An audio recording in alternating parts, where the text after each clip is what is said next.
संघ व्यक्ति नहीं है, संघ एक विचार है, संघ एक विचार, एक क्रांति है। यहाँ पैदा होने वाला किसी भी धर्म का हो वो सनातन है। वो माने ना माने उसकी कोई फर्क नहीं। सेक्युलर हिंदू इस देश को दीमक की तरह खा रहा है।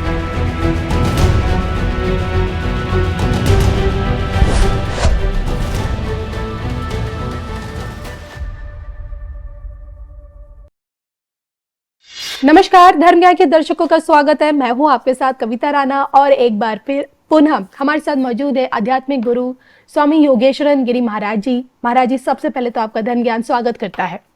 नमस्कार, नमो नारायण, धन्यवाद। आज की शुरुआत मैं अपने पहले प्रश्न से करी और वो प्रश्न जुड़ा है हमारे राम मंदिर से, क्योंकि हाल ही में हमने देखा जिस तरह से मंदिर के स्वर्ण शिखर पर धर्म दंड पर धर्म ध्वजा पताका लहराई है और एक नया इतिहास अयोध्या में रचा गया है। इस धर्म पताका के लहराने के बाद से अब देश का भविष्य आपको किस ओर नजर आता है? राम मंदिर का बनना अपने आप में, जिसको कहते हैं ना सनातन की ध्वजा, वहां से ही प्रारंभ तो हो ही चुका था और ये शुभ संकेत भी था। ये निर्णय सही समय पे, अगर पहले हम तो सोचते थे कि 70-75 वर्ष जो निकल गए वो नहीं निकलने चाहिए थे, पर देर आए दुरुस्त आए।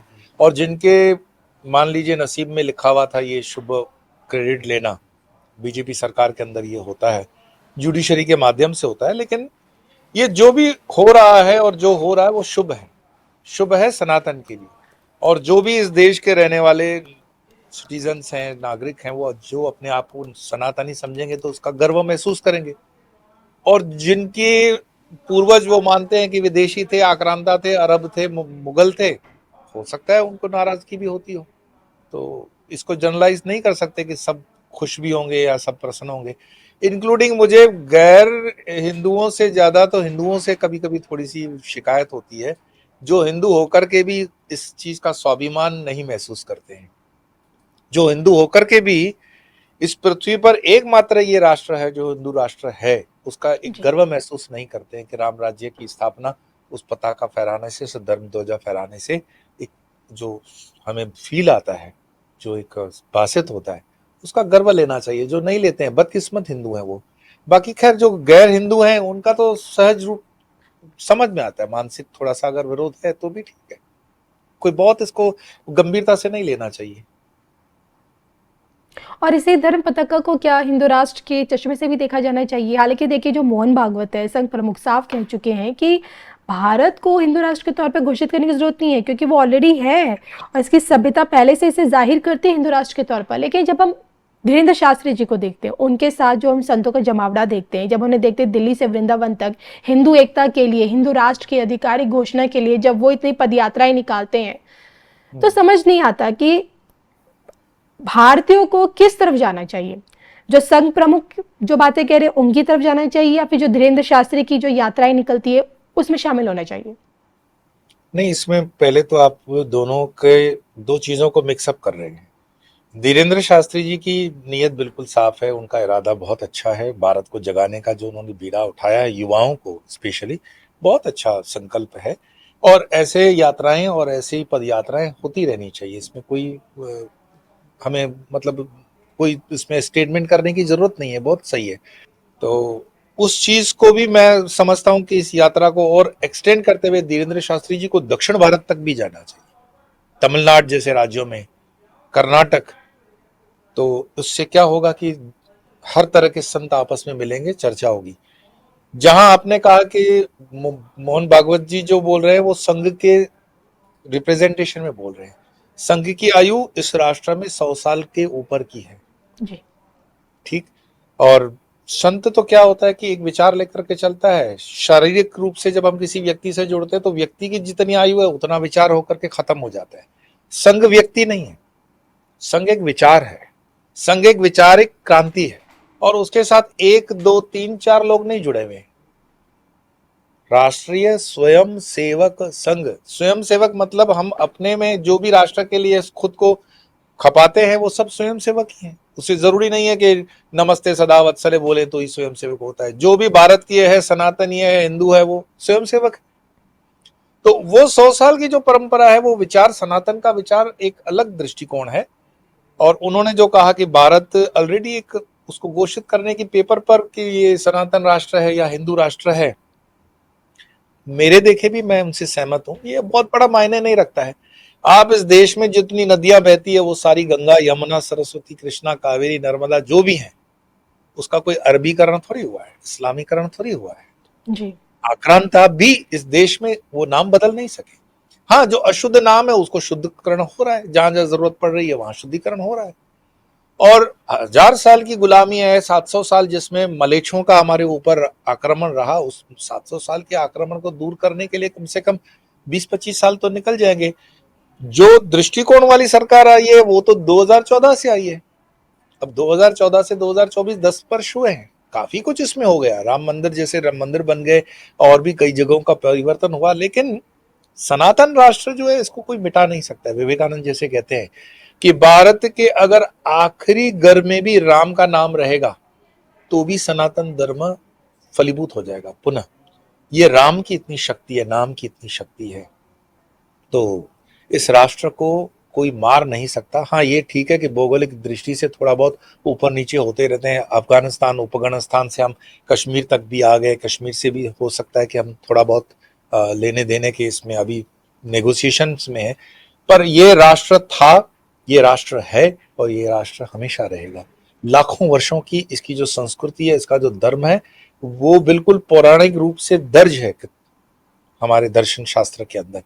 हमें किसी के सर्टिफिकेट की जरूरत नहीं है कि ये हिंदू भूमि है। ये यहाँ पैदा होने वाला किसी भी धर्म का हो वो सनातनी है, वो माने ना माने उससे कोई फर्क नहीं पड़ता। बिल्कुल, आप कह रहे हैं यहाँ पैदा होने वाला किसी भी धर्म का सनातनी हो, और संघ प्रमुख भी यही कहते हैं कि हिंदुस्तान में रहने वाला हर इंसान हिंदुस्तानी है, वो अपने आप को हिंदू माने। लेकिन आपको क्या लगता है जो देश के मुसलमान हैं, क्या वो इस बात को अब समझ चुके हैं? जो आप ज़मीनी स्तर पर जो परिस्थितियां देखते हैं, बदलाव अब आया है 14 के बाद से? जैसे मैंने शुरू में ही कहा कि इस देश के अंदर मानो 90% के आसपास हिंदू हैं, तो जी। 90% के जो हिंदू हैं वो 90 के 90% हिंदू वो सचमुच में हिंदू हैं क्या? मैं तो मुसलमानों की, क्रिश्चियनों की बाद में बात करूंगा। हिंदुओं के अंदर ही जो दोगलेपन के हिंदू हैं, है ना, जो सेकुलरिज्म के नाम पर या अन्य फ्रंट्स के नाम पर अपने आप को उससे अलग करते हैं, विवाद खड़ा करते हैं, तो वो हिंदू सबसे पहले हमारे लिए खतरनाक है। वो हिंदू हमारा सबसे पहले शत्रु है। हमारा शत्रु कोई मुसलमान नहीं है। यानी कि लगता है हिंदुओं कि को सेकुलर हिंदू ज्यादा खतरनाक है देश के लिए? बिल्कुल बिल्कुल सेक्युलर हिंदू इस देश को दीमक की तरह खा रहा है, और ये सेक्युलरिज्म के नाम पर वो सिर्फ राजनीति कर रहा है, या तो फिर सस्ती जिसको बोलते हैं लोकप्रियता हासिल करने के लिए ऐसे स्टेटमेंट कर रहा है। तो कोई देश के, मैं मुसलमानों से मिलता हूँ, बिल्कुल सनातनी मुसलमान है। मुसलमानों में 2-4% इधर उधर छोड़ दो, जी। बाकी तो वो जानते हैं कि हिंदुस्तान को छोड़कर उनका दूसरा घर कौन सा है। और जो थोड़े प्रभाव में आ जाते हैं, जो पिछले दिनों डॉक्टरों वाला कांड हुआ या जो भी आप जानते हो, उस पर हम डिटेल में कर भी चुके हैं पॉडकास्ट, तो जो मति भ्रमित हो जाते हैं वो तो हो ही जाते हैं, क्योंकि वो आपके शिक्षा दीक्षा संस्कार खान पान रहन सहन आपके गुरु कैसे हैं उस पर आधार होता है। लेकिन जो मुस्लिम इस देश के दर्शन के साथ, इसकी धारा के साथ जुड़े हुए हैं, तो वो भ्रमित नहीं होते हैं। और मैं मानता हूं कि प्रोमिनेंटली जो भ्रमित मुस्लिम है वो कोई, उसको नजरअंदाज हमें नहीं करना चाहिए, उनके साथ बिल्कुल कड़क तरीके से हमें निपटना चाहिए। लेकिन उसके कारण मेजोरिटी मुस्लिम, आज भाजपा जीत रही है, बिहार में भाजपा जीत रही है।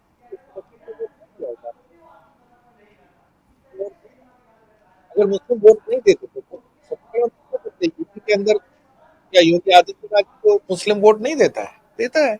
जी। तो हमें थोड़ा सा व्यवहारिक दृष्टि से भी समझना चाहिए कि हाँ, कहीं कुछ जो खराबी है वो खराबी है, वो हमारी दृष्टि में होनी चाहिए, लेकिन जहां पर हमारे विचार के साथ, हमारे धर्म के साथ, हमारे राष्ट्र के साथ जो खड़े हैं, तो उनका उतना हमें रिकॉग्निशन और सम्मान भी रखना चाहिए। बिल्कुल, लेकिन क्या आपको लगता है अभी जो हमने देखा दहशतगर्द डॉक्टर्स का दिल्ली धमाके में जो हमने चीज़ें निकल के जो सामने आई, उसके बाद अगर रामभद्राचार्य अपने शिष्य धीरेन्द्र शास्त्री का साथ देते, अगर ये ऐलान करते हैं कि अब हिंदू एकता यात्रा कश्मीर से कन्याकुमारी तक निकाली जाएगी, तो क्या उनकी इस हिंदू एकता यात्रा को कश्मीर का मुसलमान समर्थन दे पाएगा? मैं कहता हूं वो हिंदू यात्रा आप हिम्मत करके निकालो, आपको संघर्ष तो तमिलनाडु में भी करना पड़ेगा, दक्षिण के राज्यों में भी करना पड़ेगा, लेकिन ये कभी ना कभी तो करना ही है, तो करना चाहिए। संघ अपनी दृष्टि से जो कार्य कर रहा है, संघ को कार्य करते देना चाहिए, और संत जो कार्य कर रहे हैं उन संतों को भी अपना कार्य करते रहना चाहिए। हम आश्रित नहीं रह सकते हैं कि भाजपा करेगी तो काम करे, संघ करे तो करे। हमें अपने अपने जवाबदारी को देखते हुए अपने अपने स्तर का कार्य करते रहना चाहिए। तो पूज्य रामभद्राचार्य जी ने अगर ये संकल्प लेकर के शास्त्री जी को कहा है आगे बढ़ने के लिए, तो पूर्ण रूपेण एक समर्पण भाव से हम भी उनके साथ हैं। और ये आपने पूर्ण दक्षिण अखंड भारत भारत, को चुनौती क्यों बताई? अखिल भारत में चुनौती इसलिए है कि आप आज देख रहे हो कि जहां पर नॉन बीजेपी स्टेट्स हैं वहां पर ओछी राजनीति, जिसको बोलते हैं ना, बहुत एक निम्न स्तर की राजनीति हो रही है। और निम्न स्तर की राजनीति मतलब ये नहीं है कि राजनीतिक विरोध है। निम्न स्तर की राजनीति मतलब हिंदू का विरोध है। निम्न स्तर की राजनीति मतलब आप सनातन को गाली दो तो वो राजनीति मानी गई है। आप जी सनातन धर्म को फंगस बता दो, आप उसको बैक्टीरिया बता दो, वायरस बता दो, तो ये राजनीति हो रही है। ये राजनीति मैं इसको नहीं कहूंगा, ये बहुत ही निम्न स्तर पे गिरने का उस व्यक्ति का स्तर है। तो उनको दिखाना कि वास्तव में तुम हो तो हमारे ही, लेकिन भटक गए हो, और तुम्हें भटकाव से बचाने के लिए सनातन का हृदय बड़ा विराट है, हम यात्रा करते हुए भी तुम्हारे तक आएंगे। जैसे लालू ने अडवाणी जी को गिरफ्तार किया था राम मंदिर के समय में, तो जी ऐसी गिरफ्तारियां मैं मानता हूं दक्षिण में और शायद पूर्वोत्तर या पश्चिम बंगाल की तरफ हो सकती है, पर ये हिम्मत करनी पड़ेगी, संतों को एक साथ आना पड़ेगा और संतों को इसको जोर दे करके, क्योंकि ये राम मंदिर का भी जो मुहिम है वो संतों की ही कामयाबी है। संघ उसमें एक छत्र बना, लेकिन जो कदम लिया वो संतों ने लिया है। तो मुझे लगता है आवश्यकता है पद यात्राओं की भी। पूरे भारत में पद यात्राएं इस तरह की होनी चाहिए। आम जनमानस जो है, जो जुड़ना चाहता है और उसका मनोबल ऊंचा बनाने के लिए ये बहुत आवश्यक है, करना चाहिए। बिल्कुल।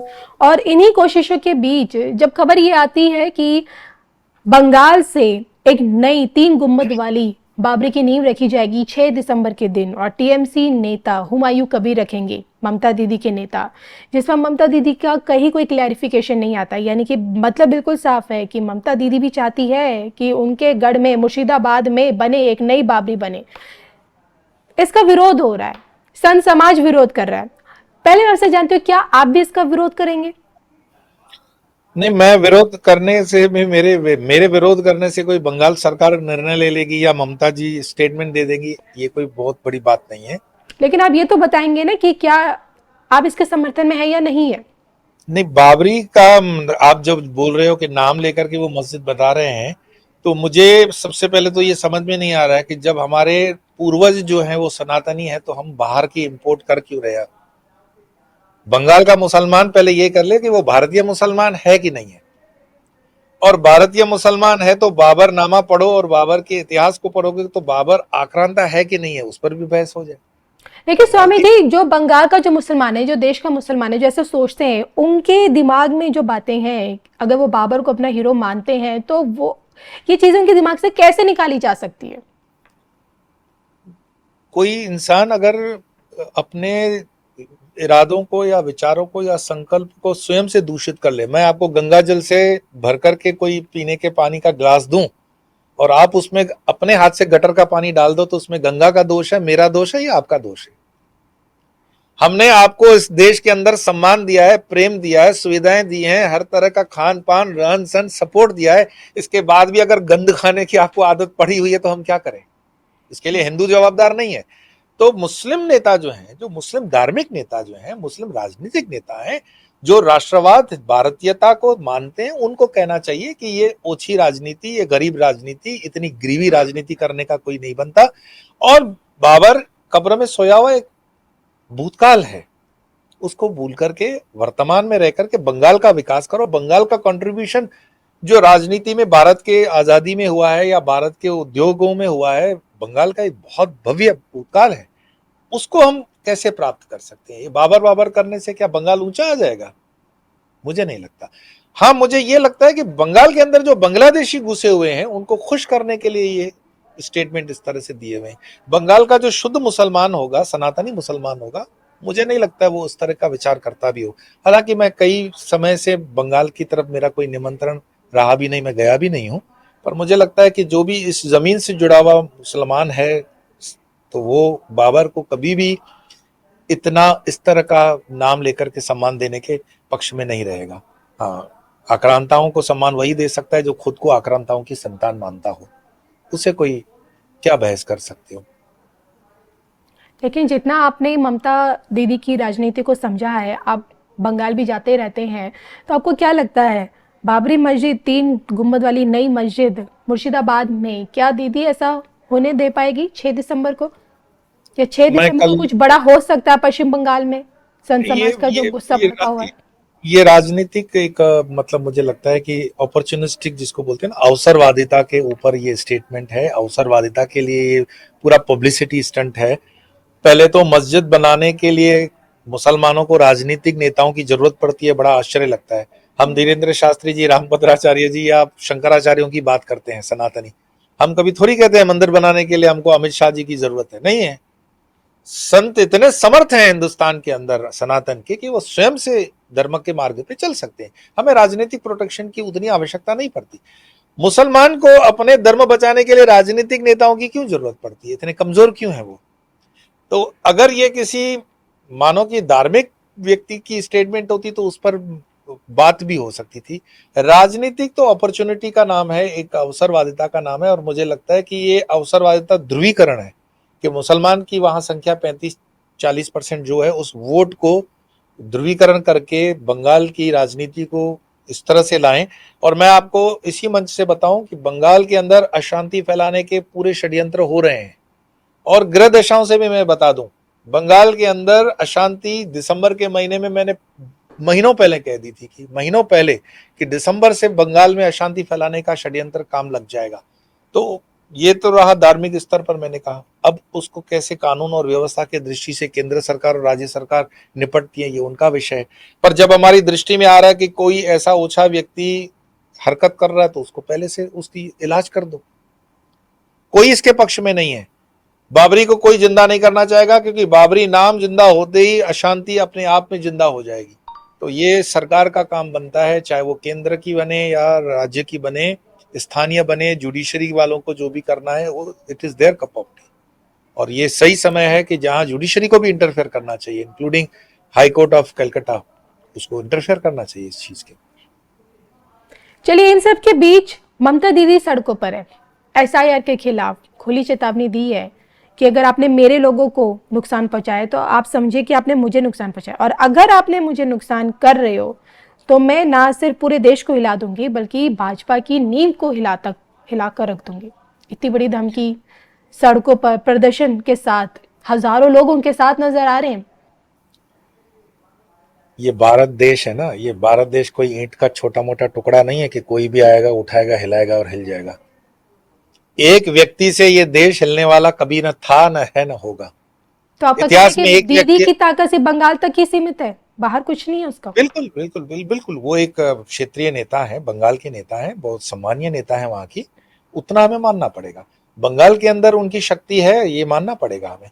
लेकिन मैं बोल दूं कि आप मेरे खिलाफ कुछ कर दो, मैं देश हिला दूंगा, तो बोलने के लिए तो मैं बोल दूंगा, लेकिन वास्तविकता आपको भी पता है कि मेरे ऊपर आप कुछ भी कर लो, उससे देश नहीं हिलने वाला। बंगाल भी इसीलिए क्योंकि ये राजनीतिक एक स्टेटमेंट है, राजनीतिक व्यक्ति बोल रहा है, और मैंने बताया वहां पर ध्रुवीकरण हो रहा है, पोलराइजेशन ऑफ वोट। यहां इस समय मैं कल एसआईआर का ऊपर एक रील देख रहा था जहां पे वो रिपोर्टर महिला से पूछ रहा है कि यहाँ एसआईआर हो गया, सुना है यहाँ के लोगों के नाम कट गए। तो महिला बोलती है कि नहीं नहीं, ये कोई नाम नहीं कटा। तो बोले आपने फॉर्म्स भर दिए? बोले हाँ भर दिए। तो बोले आप संतुष्ट हो? बोले संतुष्ट हो। तो बोले दीदी तो वो बोल रही है, तो इशारे से बोल रही है, इट्स ऑन रिकॉर्ड, आप अगर गूगल करोगे तो मिल जाएगा आपको यूट्यूब पे। तो वो कहती है कि कुछ चीजें गुपचुप की जाती है। आप इसको संकेत समझ जाओ, बंगाल के अंदर बहुत कुछ गुपचुप हो रहा है। बंगाल में लोग गुपचुप काफी कुछ परिवर्तन की तरफ बढ़े हैं। जो गलतियां उन्होंने पीछे की होंगी 8-10 साल पहले, वो गलतियां अब सुधार ली जाएंगी।